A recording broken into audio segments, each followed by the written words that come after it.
اور سارہ علیہ السلام اور اس کے بیٹے اسحاق علیہ السلام کو ابراہیم علیہ السلام نے فلسطین میں بسایا، اور ہاجرہ علیہ السلام کو اور اسماعیل علیہ السلام کو بسایا مکہ مکرمہ۔ یوسف علیہ السلام مصر کے بادشاہ کے مشیر بنے، اور تقریباً 1700 قبل مسیح میں مصریوں نے بنی اسرائیل کو غلاموں کا درجہ دیا، اور 1290 میں قبل مسیح موسیٰ علیہ السلام نے بنی اسرائیل کو مصر سے نکالا، اور 1250 تک یعنی 40 سال وہ میدان تیہ میں رہے، اور 1250 میں بنی اسرائیل کنعان میں داخل ہوئے۔ 1010 میں قبل مسیح میں داؤد علیہ السلام کی حکومت بیت المقدس میں تشکیل ہوئی، اور یہ حکومت 970 قبل مسیح تک جاری رہی، اور اس دوران میں داؤد علیہ السلام نے معبد تعمیر کرنے کے لیے ساز و سامان اکٹھا کیا، اور 970 میں سلیمان علیہ السلام کی داؤد علیہ السلام کی وفات کے بعد سلیمان علیہ السلام کی حکومت آئی، اور یہ حکومت 930 اور 931 قبل مسیح تک جاری رہی۔ 966 میں سلیمان علیہ السلام نے ہیکل سلیمانی یعنی معبد کا جو تعمیر شروع کیا، اور 959 تک یعنی 7 سال میں انہوں نے اس تعمیر کو مکمل کیا۔ 605 میں بخت نصر جو بابل کا بادشاہ تھا، 605 قبل مسیح، اس نے مصر کو فتح کیا، اور 586 میں بخت نصر نے بیت المقدس پر حملہ کیا، اور اس کو کھنڈر بنایا، ہیکل سلیمانی کو گرایا، ان کے مقدسات کو تہس نہس کیا، اور بنی اسرائیل کو قیدی بنا کر بابل لے گیا۔ اور اس کے بعد تاریخوں میں آتا ہے، اس کا نام سائرس بھی ہے اور خورس بھی ہے۔ قرآن کریم اس کو ذوالقرنین کے نام سے یاد فرماتے ہیں۔ اس نے بابل کو فتح کیا، اور یہ فتح 539 میں تھا قبل مسیح میں، اور 538 میں ذوالقرنین نے، اور اس کے بعد پھر دارا نے، اور پھر اس کے بعد ارتخششتہ نے، جو یہودی بابل کے قیدی تھے ان کو رہا کیا، اور 520 میں ہیکل سلیمانی جو کھنڈر بنا تھا اس کی دوبارہ تعمیر کی گئی، اور 70 سال جب عیسیٰ علیہ السلام کے گزرے تو پھر رومن گورنمنٹ کا جو عیسائی بازنطین گورنمنٹ تھی، اس کا جو شام کا گورنر تھا ٹائٹس، اس نے پھر حملہ کیا بیت المقدس پر، اور اس کو تہس نہس کیا اور ہیکل سلیمانی کا، اور اسی وقت سے یہود کو اس سرزمین سے نکال باہر کیا، جیسے کہ قرآن کریم فرماتے ہیں لَتُفْسِدُنَّ فِي الْأَرْضِ مَرَّتَيْنِ وَلَتَعْلُنَّ عُلُوًّا كَبِيرًا فَإِذَا جَاءَ أَمْرُ أُولَاهُمَا بَعَثْنَا عَلَيْكُمْ عِبَادًا لِّي أُولِي بَأْسٍ شَدِيدٍ فَجَاسُوا خِلَالَ الدِّيَارِ وَكَانَ أَمْرًا مَفْعُولًا۔ تو یہ پہلا مرتبہ جب انہوں نے بغاوت کی تو بخت نصر اس پہ اللہ نے مسلط کیا، اور دوسری دفعہ جب انہوں نے سرکشی کی تو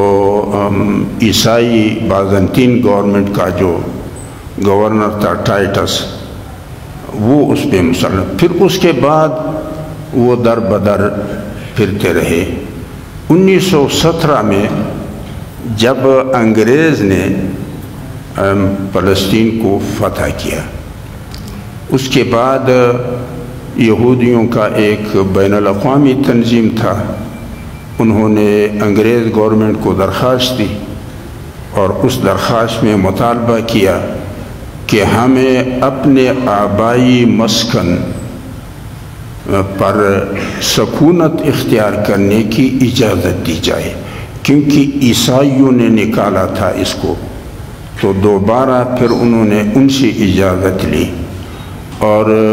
آپ حضرات شاید سنتے ہوں گے بالفور ڈیکلریشن کی ایک بات آپ سنتے ہیں،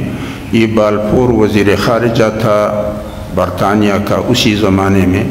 تو جب یہود نے یہ درخواست دی تو کابینہ میں پیش ہوا، اور کابینہ نے ان کی آبائی مسکن کی حیثیت سے تسلیم کرتے ہوئے ان کو باقاعدہ، جیسے وہ کہتے ہیں یہ ریونیو میں ریکارڈ میں کیا ہوتا ہے، حق ملکیت یا ڈیکلیریشن حق ملکیت کو کہتے ہیں، وہ دیا، اور وہ جو منظوری تھی وہ بالفور نے پہنچائی۔ اس کے بعد آپ حضرات کو معلوم ہے کہ 1945 میں جب دوسری جنگ عظیم کا اختتام ہوا تو 1945 ہی میں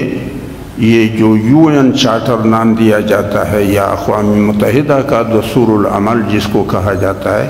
تو اس کی ترتیب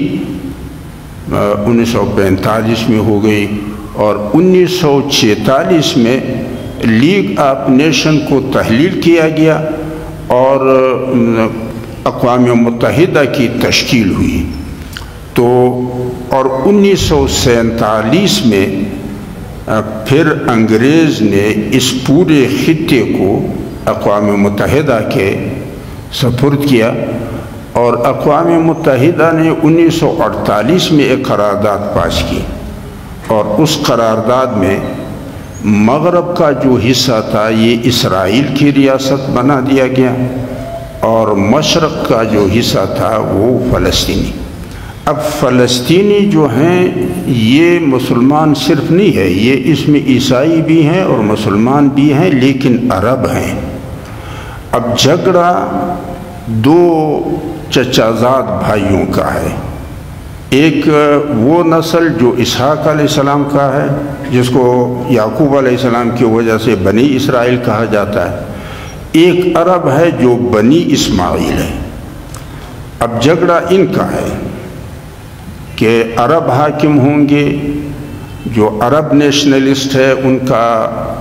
کہنا یہ ہے کہ اس خطے پر حاکمیت کا حق بنی اسماعیل کا ہے، اور یہ جو دوسرے ہیں وہ کہتے ہیں کہ نہیں، بنی اسرائیل کا ہے۔ اب وہ جو قرارداد پاس ہوا، میں نے سمجھتا ہوں کہ بنی اسرائیل کا میرا خیال کو جون 1948 میں انہوں نے اپنی ریاست کا اعلان کیا اور اس کو تسلیم بھی کیا گیا، لیکن عربوں نے اس قرارداد کو مسترد کیا، اور اس کے مسترد کرنے کے اسباب دو بیان کیے گئے۔ ایک یہ کہا گیا کہ زمین میں جو حصہ دیا گیا ہے اسرائیل کو یہ زیادہ ہے، اب زیادہ 54% میرے خیال میں، کیونکہ 2% تو یروشلم کو دیا گیا تھا۔ اس قرارداد میں یہ تھا کہ میرے خیال میں 54% سرزمین بنی اسرائیل کی ریاست کی تھی، اور 44% یہ زمین فلسطینیوں کی تھی۔ غالباً 2% کا جو حصہ بنتا تھا، وہ 2% جو تھا وہ یروشلم کا تھا، جس کو اوپن شہر قرار دیا گیا تھا، اور اس میں تمام مذاہب کو، یعنی یہود، عیسائی اور مسلمان، سب کو اجازت تھی۔ تو عربوں نے اس قرارداد کو اس لیے مسترد کیا کہ ہمارے ملکیت اسرائیل کی ملکیت کے نسبت سے کم ہے، زمین کی ملکیت، اور دوسرا یہ کہ جو عرب نیشنلسٹ تھے ان کا موقف یہ تھا کہ یہاں بنی اسماعیل کی حاکمیت ہونی چاہیے، بنی اسرائیل کی نہیں۔ لہذا اسی زمانے سے پھر بعد میں عرب اور اسرائیل کی 3 لڑائیاں، 3 جنگیں ہوئی ہیں، اور ہر جنگ میں عربوں نے کافی نقصان اٹھایا ہے۔ اب اس خطے کے بارے میں 3 مختلف آراء ہیں۔ ایک رائے ان یہود کا ہے جن میں بنیامن نتنیاہو بھی ہے۔ ان یہود کا خیال یہ ہے کہ تورات میں نیل سے لے کر فرات تک یہ زمین ہماری ہے، اور وہ اپنے ریاست کو ان سرحدات تک پھیلانا جو اسرائیلی ریاست کے نقشے میں دکھائے گئے ہیں، ان سرحدات تک پھیلانا اپنی ریاست کو اپنا حق بھی سمجھتے ہیں، اور تورات کے حوالے سے وہ اپنا فرض بھی سمجھتے ہیں۔ لہذا ان کو 2 ریاستی فارمولہ اسی وقت سے ناقابل قبول ہے، اور اس کی وجہ یہ ہے کہ اسرائیل سمجھ رہے ہیں اور سمجھ رہے تھے کہ اگر ہم 2 ریاستی فارمولے کو تسلیم کریں گے تو گویا کہ ہم نے اپنے آپ کو خود محدود کیا، اب پھر تو ہمارا راستہ رک گیا، جن سرحدات تک ہم پہنچنا چاہتے ہیں پھر تو نہیں پہنچ پائیں گے،